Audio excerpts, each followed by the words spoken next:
नमस्कार, welcome to all of you study 91 official YouTube channel. My name is Shivanand Dubey और आज हम लोग डिस्कस करने वाले भाई 2022 में क्वेश्चंस कैसे आए थे अर्थमेटिक के। लिखा तो गया भाई कि एसबीआई क्लर्क की बात करेंगे, 2022 के प्रीवियस सेट की बात करेंगे, लेकिन पहले हम कोशिश करेंगे कि अर्थमेटिक पोर्शन डिस्कस करें। यानी जो सभी एग्जाम्स में, जैसे आप लोग यूपी पुलिस का एग्जाम दोगे, रिसेंटली आने वाला है एसएससी जीडी का भी एग्जाम आने वाला है, वो पेपर आप दोगे तो उसमें भी ये सारे क्वेश्चंस आते हैं। तो पहले हम लोग अर्थमेटिक पोर्शन डिस्कस करेंगे जो सभी के लिए इंपॉर्टेंट है, फिर बाद में देखोगे। हाँ, आपको कंफर्म है अर्थमेटिक सबके लिए इंपॉर्टेंट है, लेकिन कुछ स्पेशल टॉपिक्स होते हैं। कुछ स्पेशल टॉपिक्स होने का मतलब हुआ, जैसे आप लोग बात करोगे सिंप्लीफिकेशन, स्पेशली यानी सिंप्लीफिकेशन की अगर हम बात करेंगे, यानी सरलीकरण की बात करेंगे, ये सिर्फ और सिर्फ इसमें आएगा, ये कंफर्म है। या आप लोग कंफर्म है नंबर सिस्टम, नंबर सीरीज की बात करेंगे तो सिर्फ और सिर्फ जो है क्वांट्स में आता है, बैंक वाले में। या इनइक्वलिटी की बात करेंगे तो ये चीजें हम लोग लास्ट में डिस्कस करेंगे। डेटा इंटरप्रिटेशन, यानी ये चारों ऐसे टॉपिक हैं कि बैंक के कोर टॉपिक माने जाते हैं। अगर ये आप लोग सॉल्व कर लेते हो, क्विकली सॉल्व कर लेते हो, तो लगभग सिलेक्शन आप लोग पक्का कर लेते हो। क्लियर है ना? तो ये चीजें हम बहुत बार डिस्कस कर चुके हैं और ये डिस्कस करते रहेंगे सभी टॉपिक्स में। अभी जो है जो डिस्कस कर रहे हैं भाई, हम अर्थमेटिक इसलिए स्टार्ट कर रहे हैं कि अर्थमेटिक और भी भाई जो लोग एग्जाम दे रहे होंगे, यानी और लोग एग्जाम देने का मतलब वो एसएससी सीजीएल, एसएससी सीएचएसएल या वनडे, जितने सारे एग्जाम्स हैं सब में इनके क्वेश्चंस बनते हैं। ठीक है, तो चलो फिलहाल देखते हैं ये जो सभी एग्जाम के लिए इंपॉर्टेंट है, ऐसे क्वेश्चंस की बात कर रहे हैं भाई। तो क्या कह रहा है भाई, A can do a piece of work 24 days, B can do same work in 18 days if A start. जो भी है आप बताओ, टाइम एंड वर्क की अगर बात करो, चैप्टर भी आप लोगों को पढ़ा चुके हैं। देखिए क्वेश्चन के साथ साथ हम लोग क्या करेंगे, थोड़ा सा क्विक चैप्टर का रिवीजन करेंगे, जिससे जो न्यू स्टूडेंट है उनके माइंड में वो चीजें क्लियर हो जाएं। आपको हमने बताया था जब भी भाई दो लोग, यानी ए बी या सी, मिनिमम 2 या 3 लोग हैं, किसी वर्क को पर्टिकुलर टाइम में करेंगे, मान लो 24 बोल दें और ये बोल दें 30 बोल दें और ये बोल दें 40 बोल दें, तो हमेशा आप लोग क्या करते थे, जो वर्क होगा ना इसका एलसीएम वर्क मानते थे और इसका सबका इफिशियंसी पहले निकालोगे, उसके बाद क्वेश्चन सॉल्व करना शुरू करोगे। तो जैसे यहां दिया है क्वेश्चन, देखो कह रहा है कि ए किसी वर्क को 24 दिनों में ना, तो तुरंत आप लोग क्या करोगे भाई, ए एक वर्क को 24 डेज में करेगा, बी उसी वर्क को 18 डेज में करेगा। सबसे पहले भाई आप लोग क्या करोगे, 18 और 24 का एलसीएम जो भी होगा कितना भाई, जो सबसे बड़ी संख्या उसका मल्टीपल, 24 दूना 48, 18 से नहीं कटेगा, 24 या 72, 18 चौक 72, यानी 72 वर्क हो गया, यानी कार्य हो गया। आप बताओ अगर 72 कार्य ए 24 दिनों में कर रहा है, एक दिन में कितना करेगा भाई, 24 3 वर्क पर डे, वैसे 18 चौक 72 4 वर्क पर डे। मतलब क्वेश्चन देखते ही आपके माइंड में ये समझ में आना चाहिए, 18 24 का मतलब 72 वर्क हो गया, 24 या 72, 18 चौक 72, यानी 72 वर्क को ए 3 वर्क पर डे के हिसाब से, बी 4 वर्क पर डे के हिसाब से करेगा। ये पहले माइंड में होना चाहिए जब क्विक सॉल्यूशन करोगे। लेकिन हम थोड़ा बेसिक भी बता रहे हैं, देखो लिखना नहीं है, अगर लिख दोगे तो सिलेक्शन से दूर जा रहे हो भाई। बस यही क्वेश्चन के पास में ही लिख के आप लोग समझना है इसको, और उसके बाद जो क्वेश्चन होगा वो ध्यान दीजिए। फिलहाल अभी हम बेसिक्स डिस्कस कर रहे हैं, इसलिए प्रॉपरली लिखवा रहे हैं। क्या कह रहा है, A start the work alone and after 4 days B join him, then find how many days total work will be completed. आप कह रहा भाई ए अकेले स्टार्ट करेगा, एक दिन में 3 करेगा, और आफ्टर कितने, आफ्टर 4 डेज 4 दिन के बाद, 4 दिन में कितना हो भाई, 3 चौक 12 वर्क हुआ, तो 12 वर्क डन हुआ। 4 दिनों के बाद बी भी आ गया, ए और बी और करेगा। टोटल वर्क भैया कितना है भाई, आपको हो गए 72 टोटल वर्क है। 12 हो चुका, 12 हो चुका, तो 72 में से 12 घट जाएगा, यानी 60 वर्क और बचा है। इसको किसे करना है, ए और बी को करना। बी भी ज्वाइन किया, तो एक दिन में 3, बी एक दिन में 4, तो 4 3 7, तो 60 को 7 से डिवाइड कर दो, 7 8 56, यानी 4/7 दिन। इसका मतलब पहले 4 दिन तक ए अकेले ने किया और 8 सही 4/7 दिन तक बी के साथ में किया, तब टोटल वर्क डन हो गया। और कुल टोटल वर्क डन हुआ, कितना टाइम लगा, तो 8 4 12 सही 4/7। ओरल बता सकते हो भाई, ये ऑप्शन बिल्कुल सही है। जब टाइम एंड वर्क की बात करोगे, ये एसबीआई क्लर्क में अगर आएंगे, या जो है एसएससी जीडी की बात करो, यूपीएसआई की बात करो, अभी भी ऐसे क्वेश्चंस आते हैं। कुछ लोग सोचेंगे सर ये तो बहुत आसान है, आप इतना देर बताएं हम इसको सॉल्व कर लेंगे। ज्यादा से ज्यादा जो है 15 से 20 सेकंड में सॉल्व कर लेंगे सर। हाँ बिल्कुल, आपकी प्रैक्टिस होगी तो 20 सेकंड वाला ही क्वेश्चन है। ऐसे क्वेश्चंस आते हैं क्योंकि भाई आपको 20 मिनट में अगर एसबीआई क्लर्क की बात करेंगे 35 क्वेश्चन सॉल्व करने, तो ये चीजें ध्यान दीजिएगा। चलो फिलहाल हम लोग क्वेश्चन के साथ रिविजन भी करते चलेंगे टॉपिक्स का। अब देखो यहाँ पे गए किसकी बात कर रहे हैं, यानी एक क्वेश्चन था टाइम एंड वर्क का, पहले टाइप था। टाइम एंड वर्क के 4 टाइप के होते हैं। अच्छा नेक्स्ट क्वेश्चन क्या है भाई, नेक्स्ट क्वेश्चन है पार्टनरशिप का। पार्टनरशिप में आप लोग कंफर्म है कि भाई अगर 3 लोग या 2 लोग एक बिजनेस में डायरेक्ट इन्वॉल्व होते हैं, आपको पता है भाई, मान लो हम ए की बात करें, बी की बात करें, सी, 3 लोग एक बिजनेस में डायरेक्टली इन्वॉल्व होंगे तो जितना जितना वो मनी इन्वेस्ट करेंगे, जैसे मान लो ये C1 कैपिटल जितने टाइम के लिए और बी C2 कैपिटल जितने टाइम के लिए और C3 कैपिटल जितने टाइम के लिए, वही भाई इनके प्रॉफिट का रेशियो ये बनता है, कंफर्म है ना। तो अगर आपको डायरेक्टली कैपिटल और टाइम की बात करेगा तो डेफिनेट मल्टीप्लाई करके जो आएगा रेशियो वही प्रॉफिट का रेशियो बनेगा। अब प्रॉफिट दिया होगा रिलेट कर लोगे, ये तो क्लियर है ना। और आपको ये भी बताया था अगर 2 लोग होंगे ना, जैसे मान लो ए और बी होंगे, तो 2 लोग होंगे तो इसको ये तो ऐसे ठीक है, ऐसे करोगे। 2 लोग होंगे में भी करेंगे, यानी ए C1 कैपिटल T1 टाइम के लिए, B C2 capital T2 time के लिए, वही इसके प्रॉफिट का रेशियो होगा। ये दोनों फॉर्मूले पर बहुत क्वेश्चन आते हैं, बहुत क्वेश्चन खास करके इस पे क्लर्कियल में आते हैं और जो है एसएससी CHSL में और यूपी पुलिस में, सब में इसके क्वेश्चंस आते हैं भाई, इस और इन दोनों पे डायरेक्ट वाले।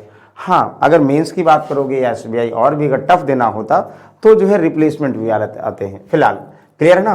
अच्छा ये तो डायरेक्ट था, और एक और आता ना कि जो आप लोगों को कुछ टाइम की बात करेगा, तो भाई अगर टुकड़ों में टाइम में शामिल होते हैं तो जितना इन्वेस्टमेंट जितने जितने टाइम के लिए होगा, सारा जो है इन्वेस्टमेंट जोड़ के उसका रेशियो होता है। जैसे इसको पढ़ो आप लोग, कहोगे sir P invested 21,000 in a business, okay? After few months you join him with the 28,000, ठीक है? At the end of a year, profit share of P and Q equal. Find how much many months we join the business. वाह, बिल्कुल आसान सा भाई। आप कहोगे क्या डायरेक्टली पता है कि आप कहोगे सर P और Q 2 लोग बिजनेस मालूम होते हैं, तो P जो है 21,000 रुपये इन्वेस्ट करता है और जो कुछ समय के बाद जो है Q ज्वाइन करता है 28,000 के साथ। अच्छा बिल्कुल सही है, 2 लोग है तो फ्रैक्शन लिख दो। At the end of 1 year, तो एंड ऑफ 1 ईयर का मतलब सर 12 महीने, 1 साल में 12 महीने हुआ। तो ए स्टार्ट किया तो उसके बाद में ए स्टार्ट किया तो छोड़ता तो है नहीं, कुछ टाइम बाद भी आया, तो 1 साल के बाद जो प्रॉफिट का डिस्ट्रीब्यूशन हुआ दोनों बराबर हुआ, यानी 1:1 हुआ। तो एक लाइन का आंसर है भाई, 21,000 P स्टार्ट करेगा 1 साल के लिए और 28,000 Q कुछ महीने बाद आता है। तो हम बोल दें सर कुछ महीने बाद आया, इसका मतलब T2 टाइम के लिए ज्वाइन किया ना, कि भाई ये 12 महीने के लिए और ये 28,000 कितने महीने के लिए नहीं पता है। प्रॉफिट का रेशियो अगर चारों में एक चीजें मिसिंग है तो बता सकते हो, बिल्कुल सॉल्व कर लीजिए, कोई डाउट ही नहीं भाई। देखो कितना आसान हुआ, 30 30 कैंसिल हुआ, 7 चौका 28 हुआ, 7 3 21 हुआ ना। देखो 4 से 4 3 12, कुछ नहीं करना, 3 3 का 9। तो T2 की वैल्यू 9 किस में आ गया भाई, आप कहोगे 9 मंथ्स में आ गया, लेकिन 9 मंथ्स क्या है, इतने टाइम के लिए ज्वाइन किया, पूछा क्या जरा, after how many months we join the business. भाई टोटल एक साथ बिजनेस चला, 9 महीने के लिए ज्वाइन किया, तो कितने टाइम के बाद ज्वाइन किया सर, 9 महीने के लिए और 1 साल तक बिजनेस चला, इसका मतलब 3 मंथ्स, 3 महीने, 12 में से 9 घटा दोगे, 3 महीने के लिए बिजनेस ज्वाइन किया, यानी option number C is the correct answer. बताओ कोई डाउट है, कोई डाउट नहीं। ऐसे कितनी बार आप लोग अगर पार्टनरशिप पढ़े होंगे तो ऐसे क्वेश्चंस कर सकते हैं। देखो अभी हम बना के मॉडल पेपर नहीं है, ये क्वेश्चन जो है प्रीवियस सेट के हैं, तो प्रीवियस सेट के ऐसे आते हैं, आपको बताने के लिए बोल रहे हैं, टफ नहीं आते, आसान आते हैं। आप देखोगे CHSL में देखोगे या SSC GD में देखोगे, सब में ऐसे क्वेश्चन आए हैं, इतना आसान क्वेश्चन। कहोगे सर इतना आसान आता तो हम बिल्कुल सॉल्व कर लेंगे, सर बिल्कुल सॉल्व कर लोगे आप, हमें पता है, बस आपको प्रैक्टिस करनी है, प्रैक्टिस करनी, practice makes a man perfect, यानी इतना प्रैक्टिस करनी है कि क्वेश्चंस भी शर्मा जाए भाई कि बिल्कुल सर आप हमें समझ में आ गया। तो कहोगे एक वस्तु का अंकित मूल्य 800 रुपये है, दुकानदार 10% की छूट देता है, दुकानदार ने वस्तु बेचने पर 20% का लाभ कमाया, वस्तु का, अरे भाई इतना आसान क्वेश्चन ना। आप बताओ, जैसे आप लोग क्लियर है ना कि हम लोग कैसे रिलेट करते हैं भाई, पहले मार्क प्राइस, डिस्काउंट देने के बाद सेल करते हैं और जितने में सेल किया उसी पर प्रॉफिट लेते हैं। मतलब आपको पता है प्रॉफिट का फॉर्मूला क्या होता है, profit equal to SP minus CP होता है, विक्रय मूल्य क्रय मूल्य का अंतर होता, और जो यहाँ डिस्काउंट होगा वो क्या होगा भाई, मार्क प्राइस में से सेलिंग प्राइस का डिफरेंस होगा ना, ये तो होता है, बिल्कुल होता है। हाँ जैसे डिस्काउंट के बाद चीज़ों को बेचते हैं और उसी पर प्रॉफिट लेते हैं ना, तो आप लोगों को ये चीज़ें बेसिक से भी बताए थे कि जैसे हम बोल दें भैया एक 15,000 रुपये का अंकित मूल्य वाला हम मॉल गए हैं, वहाँ पे एक शूज है, जूता है 15,000 रुपये का, तो जो है जूता दुकानदार ने 15,000 रुपये का शूज़ थे, लेकिन हमसे कहा भैया हम आपको 10,000 बेच देंगे, यानी 50% डिस्काउंट दे दें, आधा कम कर देंगे। तो ठीक है 10,000, लेकिन दुकानदार को पता है भाई 8,000 रुपये में पड़ा था, वो दुकानदार को 8,000 रुपये में पड़ा था। इसका मतलब हुआ कि भाई दुकानदार जान के क्या किया, उसने 8,000 की कीमत वाले को 15,000 मार्क किया, यानी 7,000 रुपये ज़्यादा मार्क किया। तो 7,000 रुपये ज़्यादा मार्क किया, और अगर भाई कस्टमर एग्री हो जाता है कि 15,000 देंगे तो सीधे 7,000 का प्रॉफिट हो जाता है। लेकिन कस्टमर एग्री नहीं हुआ, 3,000 का डिस्काउंट, 5,000 का डिस्काउंट दिया, तो भाई 1,000 में तो कह रहा कि भाई हमने आधा डिस्काउंट दे दिया, अपना हानि से बेच दिया। नहीं, फाइनली जो है उससे लाभ कितने का हुआ, 2,000 रुपये का भाई, क्योंकि वो सीपी तो उसका कम थी, वो इतना बढ़ाकर किया था ना, डिस्काउंट देने के बाद जो है उसको प्रॉफिट हो रहा है। मेन बताने का मतलब डिस्काउंट मार्क प्राइस पे दिया जाएगा, प्रॉफिट और लॉस कॉस्ट प्राइस पर होगा। तो बता सकते हैं, इसमें बहुत सारे घुंघमार क्वेश्चन बनते हैं। तो चलो जो चीजें डायरेक्टली लिंकअप हो उसको रिलेट कर लोगे। जैसे कह रहा है एक वस्तु का अंकित मूल्य 800 रुपये है, भाई इतना आसान क्वेश्चन तो नहीं आना चाहिए एग्जाम में अब, लेकिन दे दिया गया है। डेटा फिलहाल अब टफ होगा, तो अगर क्वेश्चन टफ का मतलब डेटा टफ होगा, 800 इतना ईजी नहीं देगा भाई। तो एक वस्तु का अंकित मूल्य 800 रुपये है, दुकानदार 10% छूट देता है। आप बताओ 10% डिस्काउंट के बाद कितने में बेचता, हमें पता हो गया भाई। तुरंत कहोगे 10% डिस्काउंट का मतलब 100 MRP 90 में बेच दिया, तो 8 9 72 यानी 7,200 में बेच देगा। कब? 10% आफ्टर 10% डिस्काउंट। अच्छा, एक दुकानदार ने वस्तु पर बेचने पर 20% लाभ कमाया है। ये कह रहा भाई जो 720 में बेचा है ना, तो जितने में खरीदा था उसका 20% लाभ भी कमाया है, तब 720 में बेचा है। देखो हम कह रहे थे ना भाई, डिस्काउंट कस्टमर को धोखा करने के लिए दिया है, लेकिन लाभ वो कमाएगा ही कमाएगा, कंफर्म है। तो प्रॉफिट किस पर कमाएगा भाई? सीपी पर कमाएगा।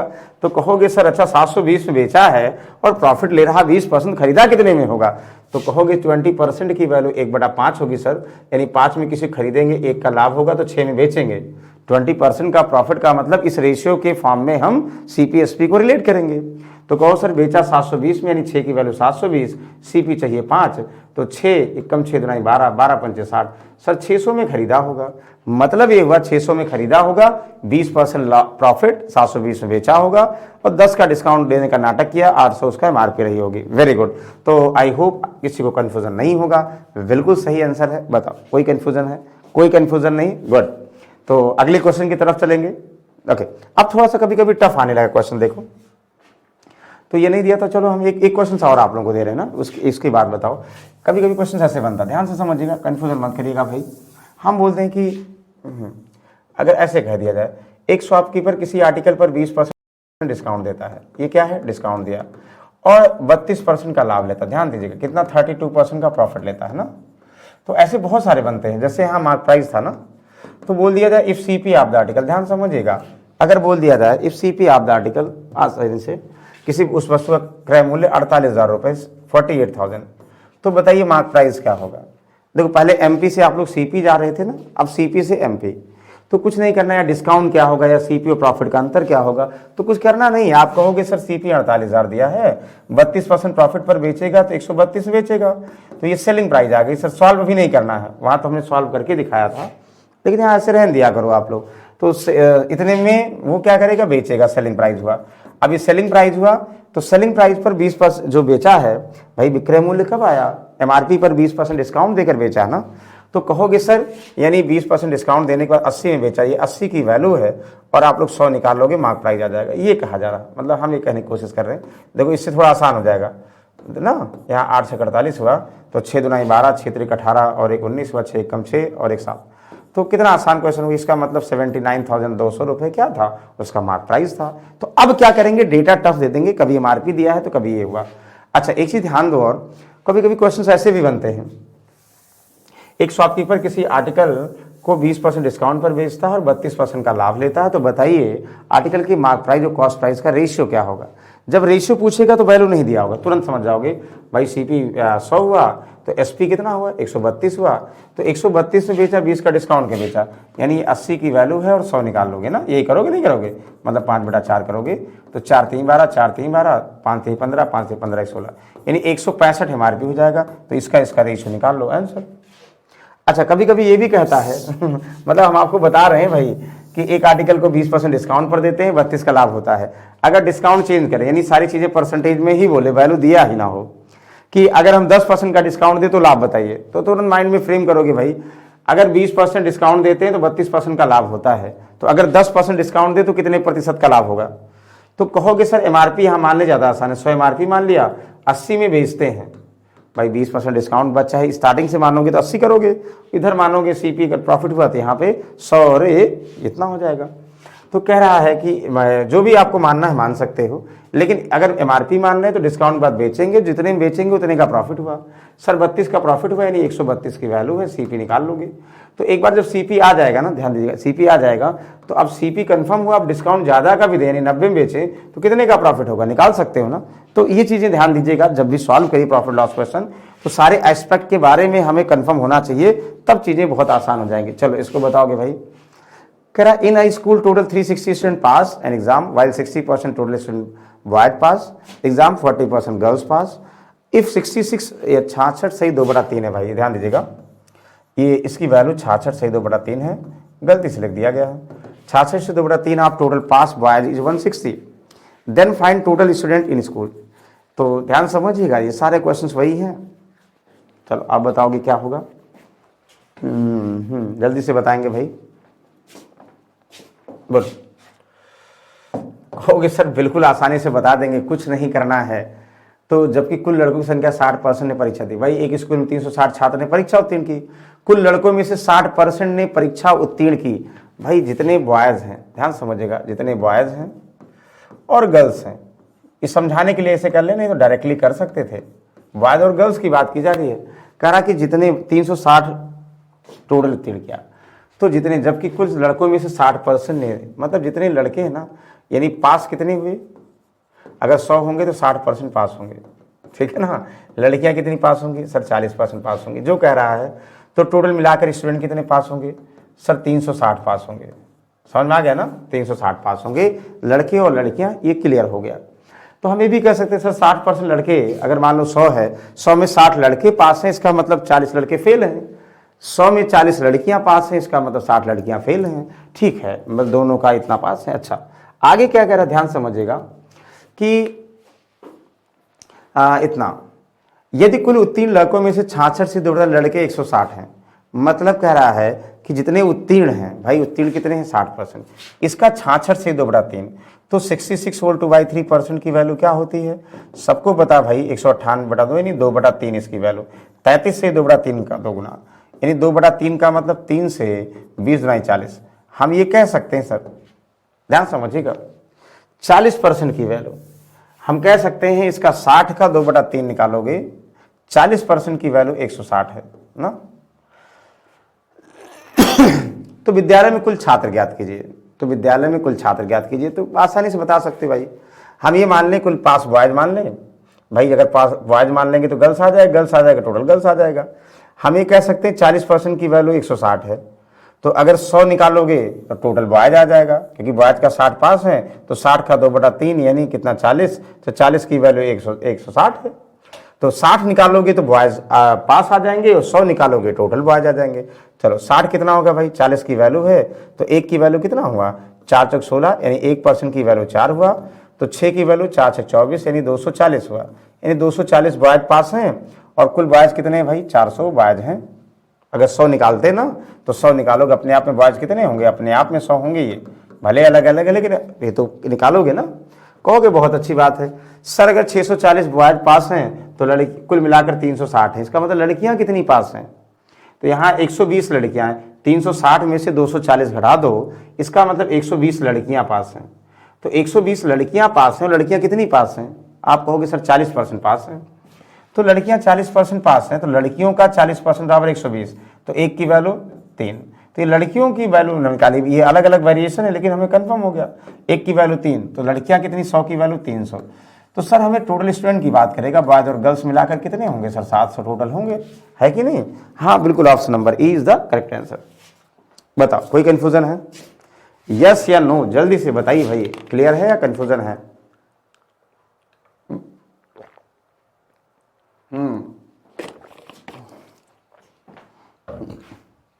आपको समझने का टाइम दे रहे हैं, कोई डाउट है तो सीधा सीधा एक बार क्वेश्चन पढ़ो ध्यान से। अगर पढ़ने की आदत डाल लोगे ना तो हमें पूरा यकीन है कि आप लोग क्वेश्चन को सॉल्व कर सकते हो। इसको बताओ, वैसे बताने वाला नहीं है लेकिन आप लोग कहोगे तो बता देंगे, कोई बात नहीं है। So sum of square of 3 consecutive number is 1085, find the largest number. ये कभी आप लोग सॉल्व कर चुके हैं हमें लगता है, लेकिन चलो, ये 3 क्रमागत संख्याओं के वर्गों का योग।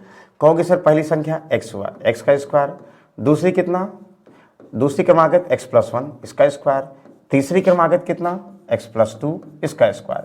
इनके वर्गों का योगफल कितना है 1085 है। ध्यान समझिएगा, सभी का स्क्वायर करो, इसके सम बराबर होगा। सर x स्क्वायर, x + 1 का स्क्वायर, x + 2 का स्क्वायर, सबको स्क्वायर करोगे इतना।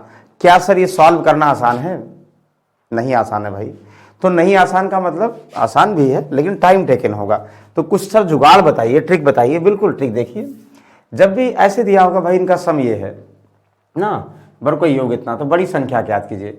तो एक चीज ध्यान दीजिएगा, जैसे तीनों का अगर वर्ग करोगे एक एक का अंतर है, जैसे मान लो कॉन्सिक्यूटिव का मतलब 19 का स्क्वायर, 20 का स्क्वायर, 30 का स्क्वायर, मतलब इनका सम ये है।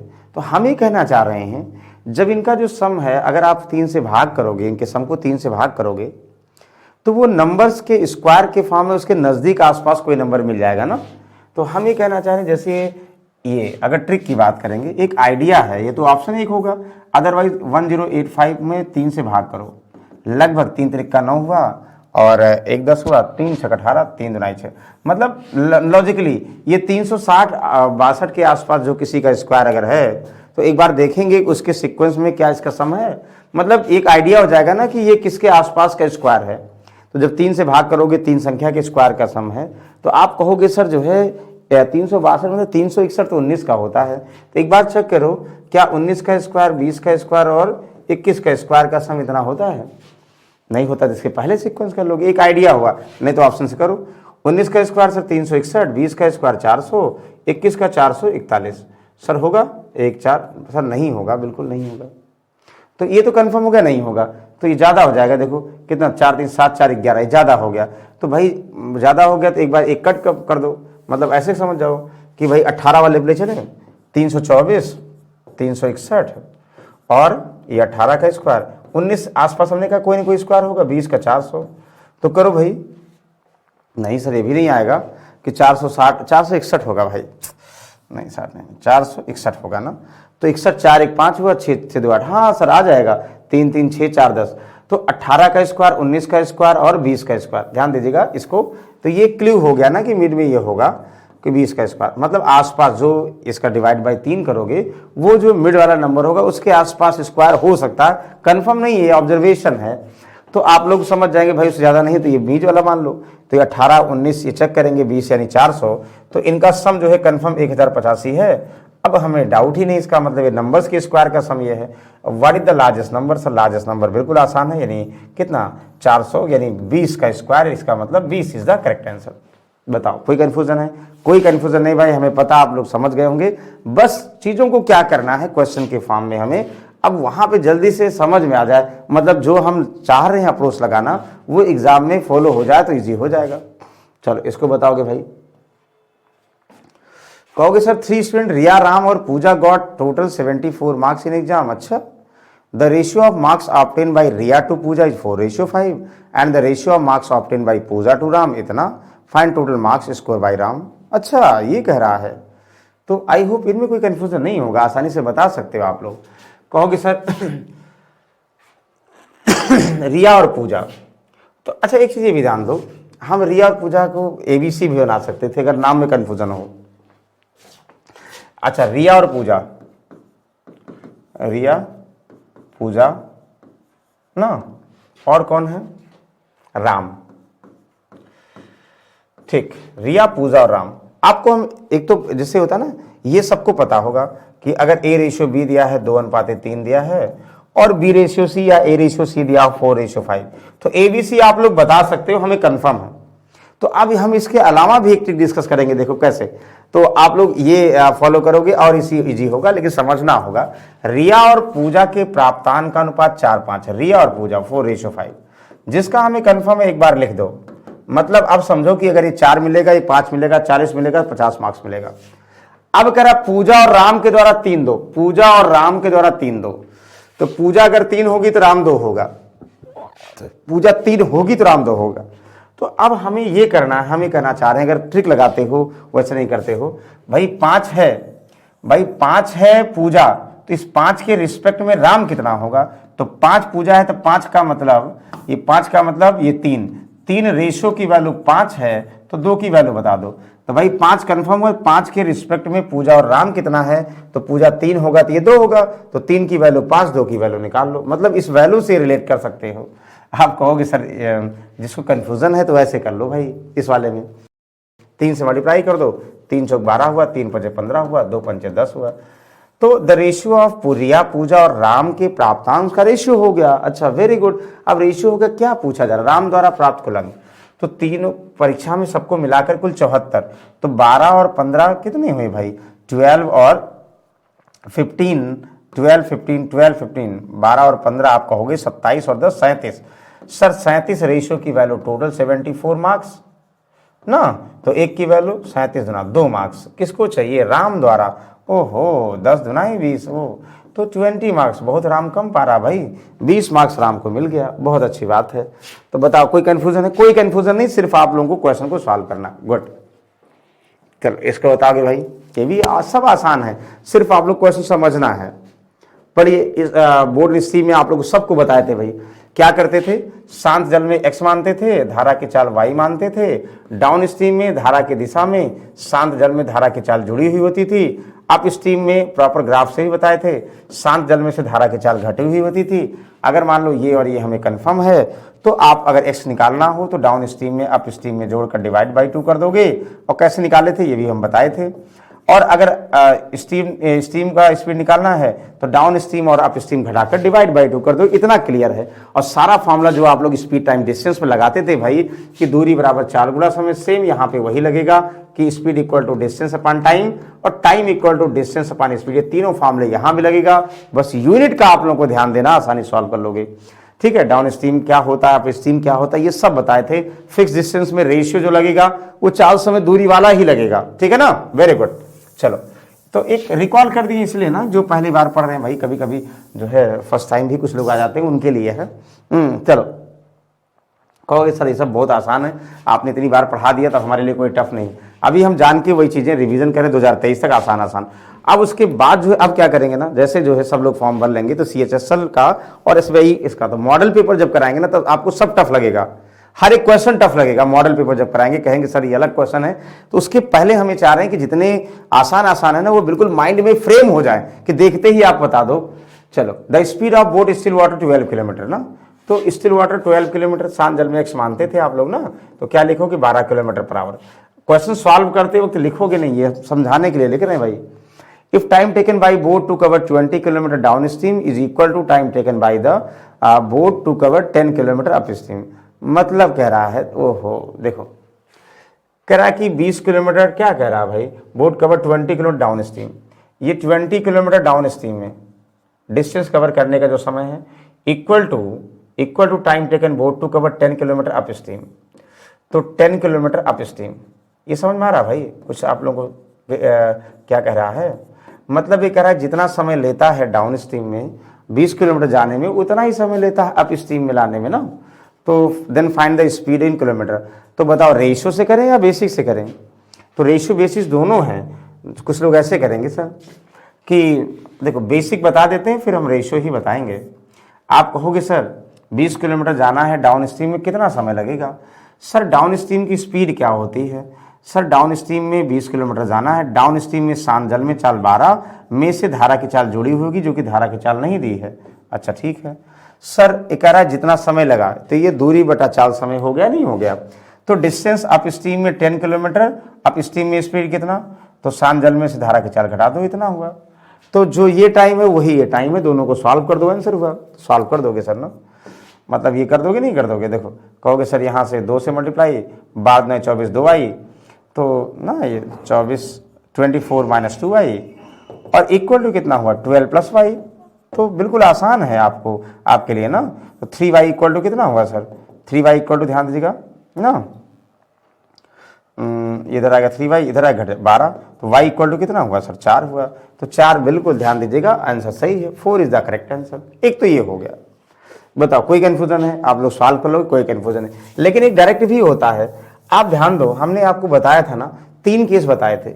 3 केस क्या बताए थे, याद रखो। तो पहला केस बताए थे भाई, अगर डिस्टेंस फिक्स होगा, दूरी अगर फिक्स होगी और अगर फॉर्मूले सॉल्व करना है, स्पीड टाइम के इनवर्स प्रोपोर्शन होगा, यानी S1T1 इक्वल टू S2T2, या आप लोग कह सकते हो जो स्पीड का रेशियो होता है वही क्या होगा, उल्टा उसका टाइम का रेशियो होता है।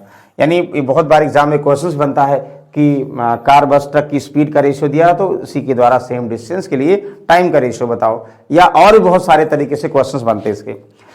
अच्छा, टाइम हमने बताया था ना, अगर टाइम फिक्स होगा, टाइम फिक्स का मतलब कांस्टेंट होगा। 2 व्यक्ति एक ही समय लगाते हैं किसी पर्टिकुलर स्थान में पहुंचने में, तो एक ही समय लगाने का मतलब हुआ कि हो सकता है उनके बीच की दूरियां अलग अलग होंगी ना भाई। एक ही समय लगाएंगे तो इसका मतलब उनकी चालें अलग अलग होंगी, तो समय लगाएंगे। तो इस केस में भाई डिस्टेंस क्या होता है, एक ही समय टाइम अगर डिस्टेंस हो स्पीड के प्रोपोर्शन होगा, यानी D1S1 इक्वल टू D2S2। ये फॉर्मूला बनाए थे आप लोग भाई, और ये भी बताए थे कि जो दूरी का, दोनों की दूरी का रेशियो होता है वही क्या होगा, चाल का रेशियो, या जो चाल का रेशियो होगा वही दूरी का रेशियो। क्लियर ना? हम ये कहना चाह रहे हैं, फॉर्मूले बना दें। जैसे अगर टाइम हमें कन्फर्म, जितना टाइम, ये टाइम इक्वल टू ये टाइम ना, अगर दोनों टाइम बराबर है तो यानी जो चाल का अनुपात होगा वही दूरी का अनुपात होगा, जो दूरी का अनुपात होगा वही चाल का अनुपात होगा। भाई डाउन स्ट्रीम में 20 किलोमीटर, अप स्ट्रीम में ये, तो आप डायरेक्ट बोल सकते हो सर 2:1। ये डाउन स्ट्रीम और अप स्ट्रीम में स्पीड का रेशियो है, और डाउन स्ट्रीम और अप स्ट्रीम में अगर स्पीड का रेशियो आ गया तो बिल्कुल निकाल सकते हो शांत जल में चाल का रेशियो क्या होगा, 2 + 1 3, यानी 3/2। वाई की वैल्यू क्या होगा, 2 - 1 1/2, यानी 1.5 किलोमीटर शांत जल में चाल होगी रेशियो के अनुपात में, और आधा किलोमीटर धारा की चाल होगी। तो 1.5 का मतलब कितना, तो 1.5 की ये 1.5 है ना, तो भाई 1.5 की वैल्यू 12 दिया है, तो हाफ यानी 0.5 की वैल्यू निकाल लोगे। कितना आसान है। तो ये कैंसिल हुआ, 5 × 3 = 15, 3 × 4 = 12, तो 4 किलोमीटर प्रति घंटे आ गया। तो अगर डाउन और अप स्ट्रीम में स्पीड का रेशियो दिया है तो शांत जल में और धारा की चाल का अनुपात का रेशियो मतलब अपने आप ही निकल आता है। अब ये अगर अपने आप निकल आया तो ये दिया है 3/2 की वैल्यू, 1.5 की वैल्यू 12 दिया है, तो 1 निकाल लो, या और जो भी निकालना हो कि डाउन स्ट्रीम में क्या होगा, अप स्ट्रीम में क्या होगा, बिल्कुल बता सकते हो। या डाउन स्ट्रीम में कोई डिस्टेंस भी जाना, कितनी बार आपको ये बता चुके हैं। वेरी गुड, हमें पता, आप लोग ये सॉल्व कर लोगे, बहुत अच्छी बात है। इसको बताओ, ये सब इजी क्वेश्चन है भाई। The present age of A 12 year more than B 12 year ago, the ratio of age इतना 2:1, then find the present age of A. इतना आसान है भाई, ए की वर्तमान 20 से 14 वर्ष, 14 वर्ष बड़ा। आप बताओ एक चीज, हमने जब एज पढ़ा होगा या आपने जो पढ़ा होगा, हमने डिस्कस किया था ना, कि आप बताओ अगर हम बोल दें कि भाई ए जो है 20 से आज 14 साल पर बढ़ा है, ए के बीच में अंतर 14 साल का, 10 साल बाद कितना अंतर होगा भाई।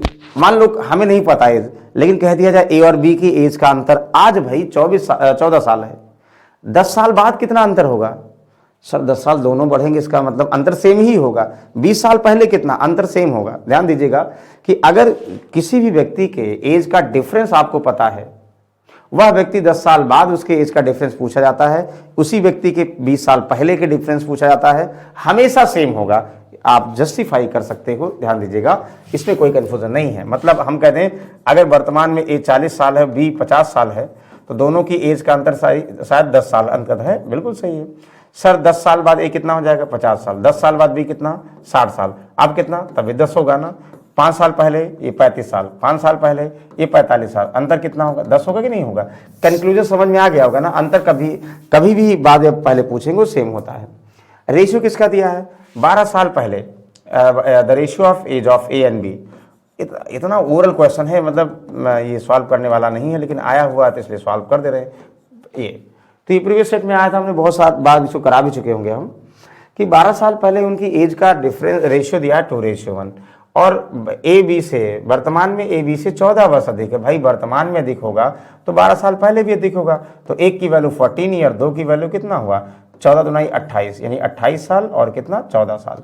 भाई जब का रेशियो दिया होगा तब, यानी ए जो है 28 साल होगा 12 साल पहले। Find the present age of A. भाई 12 साल पहले 28 है तो ए प्रेजेंट में कितना है, 28 में सर 12 जोड़ेंगे। तो ओरल बता सकते थे सर, लिखने की जरूरत नहीं थी, हमें पता नहीं लिखने की जरूरत है, आप लोग बता भी दिए होंगे। ये सेकंड क्वेश्चन तुरंत, 2 और 1 की वैल्यू 14, 3 और 2 की वैल्यू 28 साल, कब? 12 साल पहले। प्रेजेंट में कितना? 30 साल। यानी आप मतलब मुझे ऐसा लगता है कि अगर आप लोग प्रैक्टिस में हैं तो ये विद इन जो है कितने सेकंड क्वेश्चन है? विद इन 10 सेकंड का क्वेश्चन है। 10 सेकंड में सॉल्व कर सकते हैं। देखो अगर 10 सेकंड में आप लोग सॉल्व कर सकते हैं तो कुछ क्वेश्चन ज्यादा टाइम लगाएंगे, कुछ कम लगाएंगे, तभी आपको 20 मिनट में 35 क्वेश्चन दिया जाता है। ध्यान दीजिएगा ना, यहाँ तो हम आराम आराम सॉल्व करा रहे हैं, आप लोगों को तरीके से सॉल्व करा रहे हैं, लेकिन वहां पर कुछ अलग होगा। देखो करा कि shopkeeper mark price in article ₹2450 and E allow successive discount 20% X% on if selling price of article rupees इतना, देन फाइंड द। मतलब बिल्कुल आसान सा क्वेश्चन है भाई, आप लोग बिल्कुल बता सकते हैं। कहोगे कैसे सर? हमें पता है ना कि अगर मान ली कोई किसी आर्टिकल का मार्क प्राइस दिया है तो एक बार अगर डिस्काउंट देते हैं, डिस्काउंट देने के बाद जो हम क्या करेंगे, उसे बेचेंगे। अब अगली बार इस पर फिर से डिस्काउंट देंगे तो अगली बार ये मार्क प्राइस के तरीके से वर्क करता नहीं करता है, तो अगली बार डिस्काउंट इस पर देके बेचेंगे तो ये मार्क प्राइस तरीके से यही सेलिंग प्राइस वर्क करेगा, फिर फाइनल बेच देंगे इतने में। तो ये कह रहा है कि भाई एक आर्टिकल को एक 2450 रुपये मार्क करते हैं, ठीक है, वेरी गुड। पहले उस पर जो है 20% का डिस्काउंट देते हैं। अच्छा, 20% डिस्काउंट दिया फर्स्ट टाइम, डिस्काउंट के बाद बेचा और उसके बाद कुछ डिस्काउंट फिर दिया, उसके बाद बेचा कितने में? बेचा कितने में? 1470 में।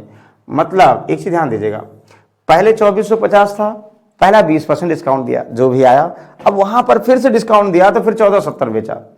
तो एक चीज तो आप निकाल सकते हो भाई, क्या कि 1450 बेचा, यहां से 20% डिस्काउंट देगा तो कितने में बेचा? यानी 1/20% का मतलब 1/5 डिस्काउंट, यानी 5 MRP होगा, एक डिस्काउंट 4 में बेच देगा। चाहो तो निकाल सकते हो कितने में बेचा। कहोगे सर 5 चौक 20 हुआ, 4 24 5 9 45, यहाँ सॉल्व कर दीजिए। यहाँ 4 9 36, 4 चौक 16 और कितना हुआ? 16 3 19, सर 1960 रुपए में। यानी अगर 2450 हमारा मार्क प्राइस है ना सर, 2450 अगर हमारा मार्क प्राइस है तो पहला जो है 20% डिस्काउंट देने के बाद वो आर्टिकल को बेचेंगे 1960 रुपए में बेचेंगे सर। भाई 1960 रुपए में पहला डिस्काउंट देने के बाद बेचा। अब अगला क्वेश्चन ये कह रहा है कि अगर 1960 में फिर क्या डिस्काउंट दे दें, 1960 में फिर से क्या डिस्काउंट देंगे कि बेचे 1470 में। अब तो सही समझ में आ गया भाई, ये एज अ मार्क प्राइस तरीके से वर्क करेगा। बेसिक से भी लगाओगे, कहोगे सर क्या डिस्काउंट दे, 1960 में से घटा दोगे, सर 16 में से 7 गया 9 7 16 हुआ, या 8 में से 4 गया 4 हुआ, सर 490 का डिस्काउंट देंगे। किस पर भाई? 1960 हमारा MRP तरीके से वर्क करेगा। मतलब यही तो ना, 1960 पर कितने % का डिस्काउंट दे दें कि बेचे भैया 1470 में, तो भाई 490 का डिस्काउंट दिया। किस पर? इस पर। तो ये डिस्काउंट कितना है बता दोगे भाई इस पर, तो ये तो 49 का 4 गुना, यानी 25%। वाह, यानी ये आंसर आ जाएगा, अगला discount 25% is the correct answer. बताओ कोई कंफ्यूजन है? कोई कंफ्यूजन नहीं भाई, हमें उम्मीद है आप लोगों को समझ में आया होगा। चलो इसको बताओगे, ध्यान समझिएगा, कोई कंफ्यूजन नहीं, सिर्फ और सिर्फ आप लोगों को क्वेश्चन को ध्यान से समझना है। बताइए।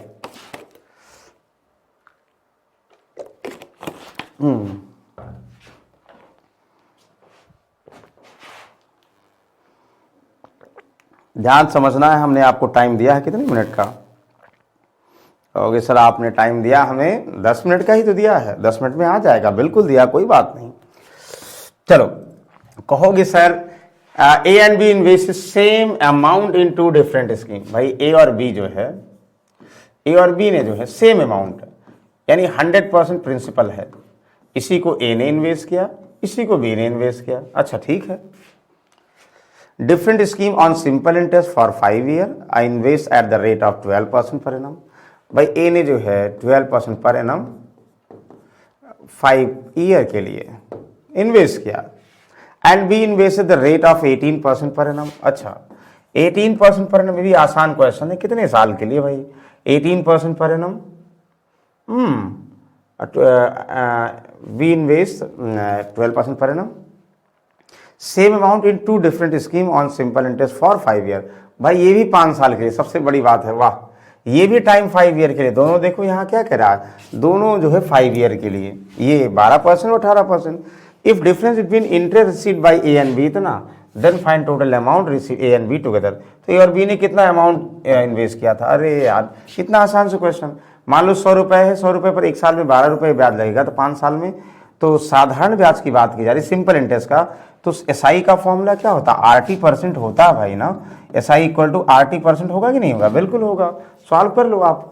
तो कहोगे सर 12 पंचे 60% ब्याज मिलेगा 5 साल में इस रेट से, यहाँ 18 पंचे 90% सर ब्याज मिलेगा। दोनों ब्याज का अंतर सर 30% होगा, तो 30% की वैल्यू कितना है सर, 1440 है। तो एक की वैल्यू सर कितना होगा, बिल्कुल निकाल लेंगे। तो 3 चौक 12 हुआ, ध्यान समझिए, 3 चौक 12 2, 3 8 24, एक की वैल्यू 48 हुआ। तो 100 की वैल्यू कितना हुआ भाई, 4800, यानी 4800 रुपये भैया, 100 रुपये ये भी नहीं, 4800 ये भी, 4800 ये भी। 100 रुपये को दो भाग में नहीं, दोनों ने बराबर बराबर धनराशि, 100 रुपये ये भी 100 रुपये ये भी, तो भाई दोनों डबल कर दो, 9600 रुपये।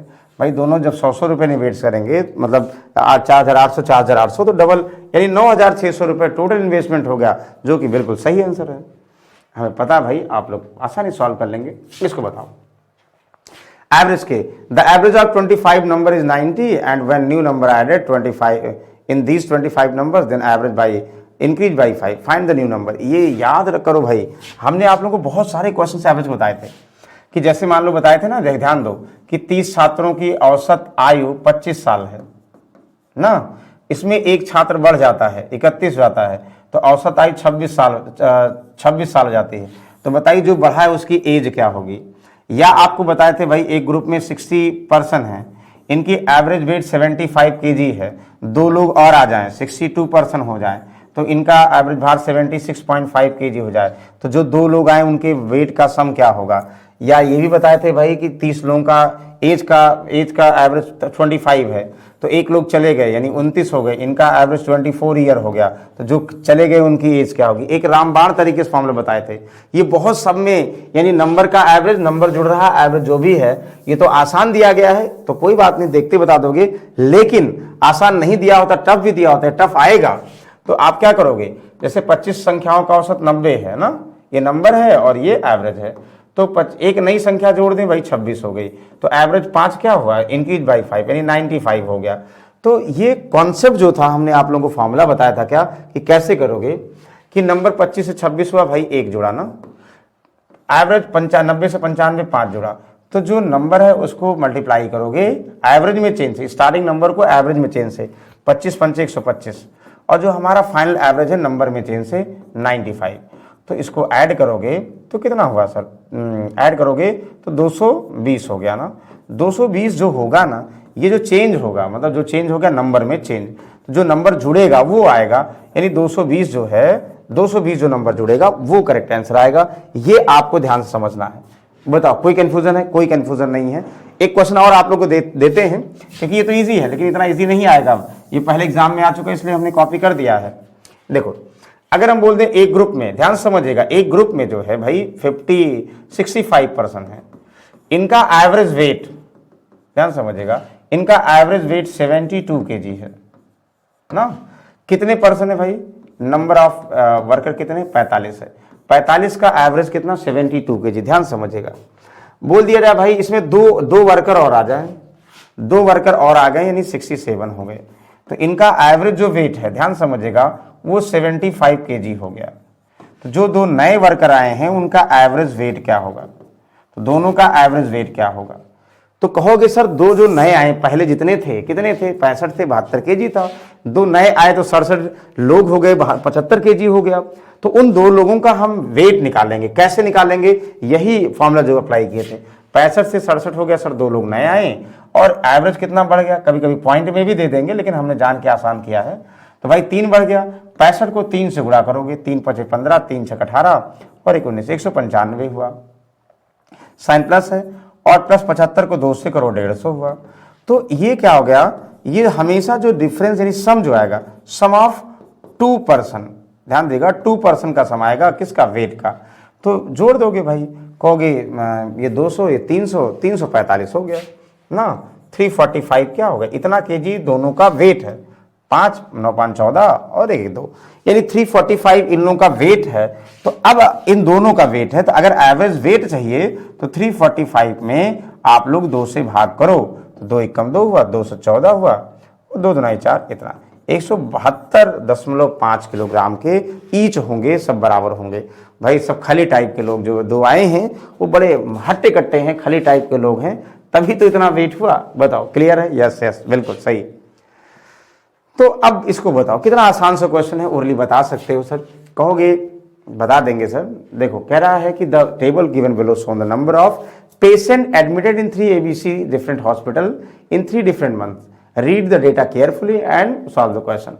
भाई हॉस्पिटल ए में, हॉस्पिटल बी में, हॉस्पिटल सी में, मार्च में, अप्रैल में और मई में, फिर वैसे यहाँ भी सारा रिलेट कर दोगे ना, तो कितना आसान है।